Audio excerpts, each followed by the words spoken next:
Nếu bạn thức dậy trong trạng thái kiệt sức hết ngày này qua ngày khác, có thể não bộ của bạn đang bỏ lỡ khoảng thời gian quan trọng nhất dành cho quá trình bảo trì và phục hồi.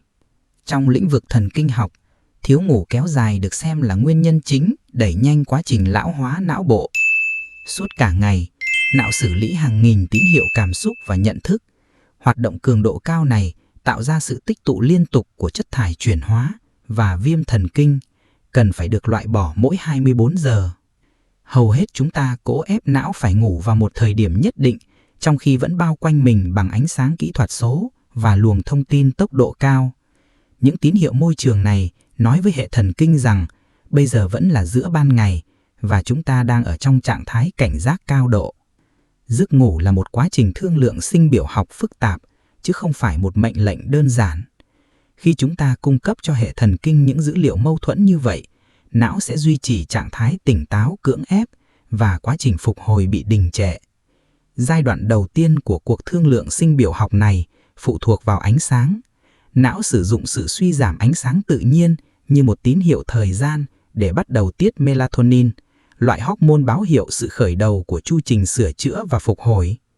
Biểu đồ này so sánh đường cong melatonin lý tưởng vào buổi tối ở bên trái, tăng dần một cách ổn định, với đường cong bị gián đoạn bởi màn hình ở bên phải.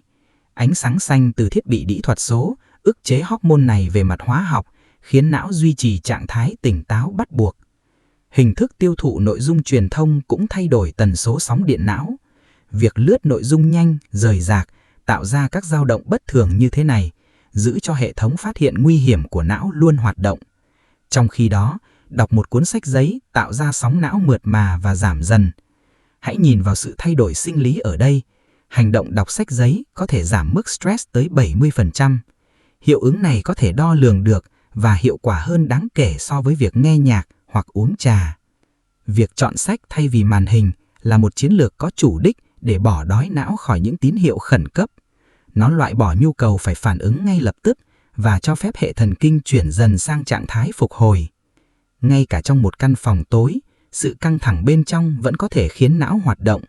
Tâm trí suy nghĩ liên tục vào ban đêm thường là kết quả của hệ thần kinh giao cảm hoạt động quá mức. Mạng lưới chịu trách nhiệm cho phản ứng chiến đấu hoặc bỏ chạy ban ngày và từ chối nhường quyền kiểm soát.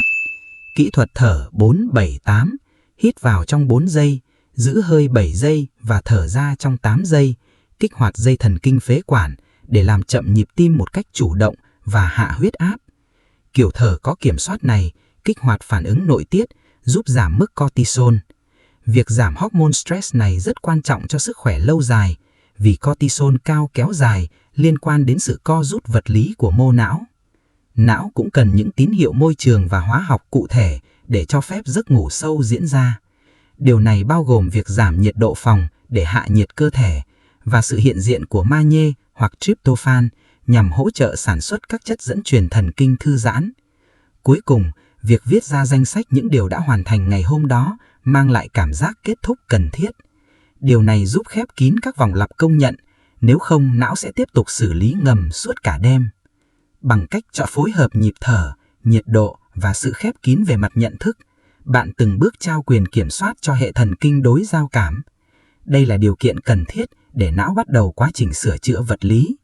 Khi bóng tối, nhịp tim thấp và nhiệt độ mát mẻ đồng thời xuất hiện, não kích hoạt cơ chế quan trọng nhất của nó, đó là hệ glymphatic.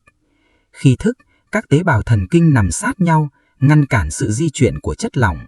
Trong giấc ngủ sâu, các tế bào này co lại khoảng 20%. Dịch não tủy tiếp đó tràn qua những khoảng cách này, cuốn trôi các chất thải chuyển hóa độc hại được tích tụ suốt cả ngày. Khi quá trình rửa sạch này bị gián đoạn, protein liên quan đến chứng sa sút trí não bắt đầu tích tụ trong môi trường thần kinh. Theo thời gian, sự tích tụ không kiểm soát này dẫn đến suy giảm vĩnh viễn chức năng nhận thức và trí nhớ. Sự minh mẫn tinh thần lâu dài phụ thuộc vào khả năng của não trong việc hoàn thành đầy đủ các chu trình bảo trì này. Bằng cách tôn trọng các nhịp sinh biểu tự nhiên, bạn tạo ra môi trường cần thiết để não duy trì sự sắc bén và hiệu quả.